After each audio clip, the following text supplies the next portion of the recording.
अनार कैसे दिए? 160 रुपए किलो बाबूजी। 1 किलो बांध दे।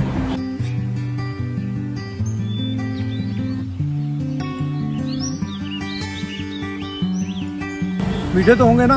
अरे बिल्कुल एकदम चीनी की तरह। एक काम कर, एक काट के दिखा।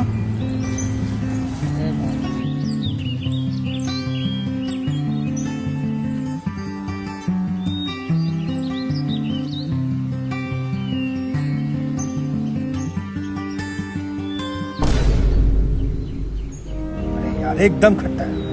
पकड़ इसे। ये ले पकड़ अपने पास।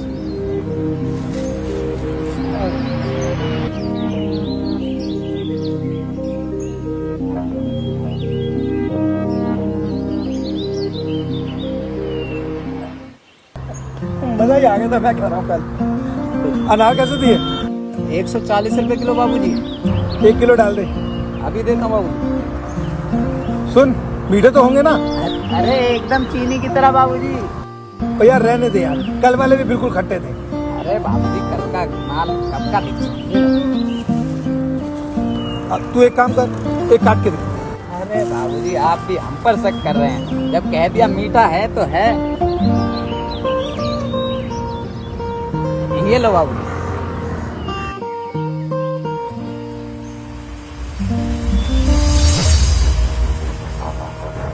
यार एकदम खट्टा है, पकड़ इसको यार। ये ले पकड़ अपने पैसे। क्या खट्टा माल दे रहा तू यार।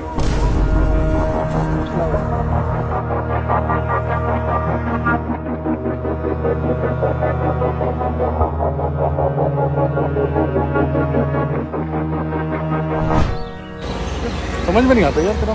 क्या हो गया? तेरी बात मेरी समझ में नहीं आई। अनार मीठे तो थे। तू नहीं समझेगा। मैं नहीं समझूंगा तो समझा ना। ऐसा है कि मुझे ये बता कि अनार कितने रुपए किलो है? 140 रुपए किलो। और उस गरीब के लिए 140 रुपए बहुत ज्यादा है। वो इतना महंगा फल बेचता तो है लेकिन उसे खा नहीं सकता। तो मैं एक अनार खट्टा बता करके उसे दे आता हूँ ताकि वो उस अनार को खा सके। समझा? तू भी ना। चला। अरे भाई साहब, तो आदमी तेरे से अनार रोज ले जाता है, वो भी खट्टे बताता है, फिर भी तेरे से ही ले जाता है। भाई वो बहुत भला आदमी है, उसे पता है कि अनार कितने महंगे हैं और मुझ जैसा गरीब इसे खा नहीं सकता। इसलिए वो हर बार एक अनार कटवा करके उसे खट्टा बता करके मुझे दे जाता है ताकि मैं उसे खा सकूं। मैं भी पक्का दुकानदार हूँ, उसके तोल में हमेशा एक अनार फालतू ही डालता हूँ ताकि उस भले आदमी का नुकसान ना हो। आपके द्वारा की गई भलाई पर्वतों में बोली हुई उस आवाज की तरह होती है जो एक न एक दिन आपके पास लौटकर जरूर आती है।